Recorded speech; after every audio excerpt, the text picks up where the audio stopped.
तर मित्रांनो, तुम्हाला जर पालक आवडत नसेल तर हा व्हिडिओ पाहिल्यानंतर तुम्हाला पालक नक्की आवडेल। तर सर्वात अगोदर मी इथे पालक घेतलेला आहे आणि तो छानपैकी निवडून घ्यायचा, निसून घ्यायचा। त्यानंतर मी इथे तुम्ही पाहू शकता पालक छानपैकी बारीक चिरून घेत आहे आणि आता पालक चिरून घेतल्यानंतर मी 1-2 ग्लास पाणी घालून पालक छानपैकी स्वच्छ धुवून घेणार आहे। मित्रांनो, ही भाजी खूपच स्वादिष्ट आणि हेल्दी पण आहे। तुम्ही एकदा नक्की बनवून बघा। तर इथे मी एक आता कुकर घेतलेला आहे आणि तुम्ही इथे ही भाजी कढई किंवा एखाद्या भांड्यामध्ये बनवू शकता। त्यानंतर मी इथे कुकरमध्ये पालक घातलेला आहे, आवश्यकतेनुसार पाणी घातलेले आहे।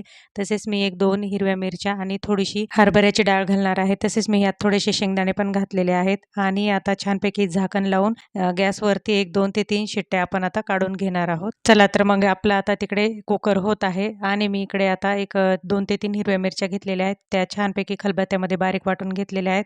त्यानंतर मी त्यात लसूण पण टाकून बारीक वाटून घेतलेला आहे आणि तुम्ही पाहू शकता इथे आता आपली पालक छानपैकी शिजून झालेली आहे कुकरमध्ये। त्यानंतर मी आता ते पळीने छानपैकी मिक्स करून घेत आहे, छान हटून घेत आहे आणि हटता वेळेस मी त्यामध्ये थोडंसं मीठ आणि आवश्यकतेनुसार हळद घातलेली आहे।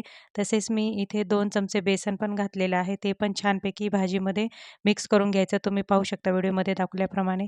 त्यानंतर आता मी इथे भाजीला फोडणी देणार आहे। फोडणीसाठी मी गॅसवरती कढई ठेवलेली आहे आणि कढईमध्ये मी आवश्यकतेनुसार तेल घालणार आहे। तेल छान गरम होऊ द्यायचं आणि आता गरम झालेल्या तेलामध्ये मी जिरे आणि मोहरी घालणार आहे, ते पण छान भाजून घेणार आहे।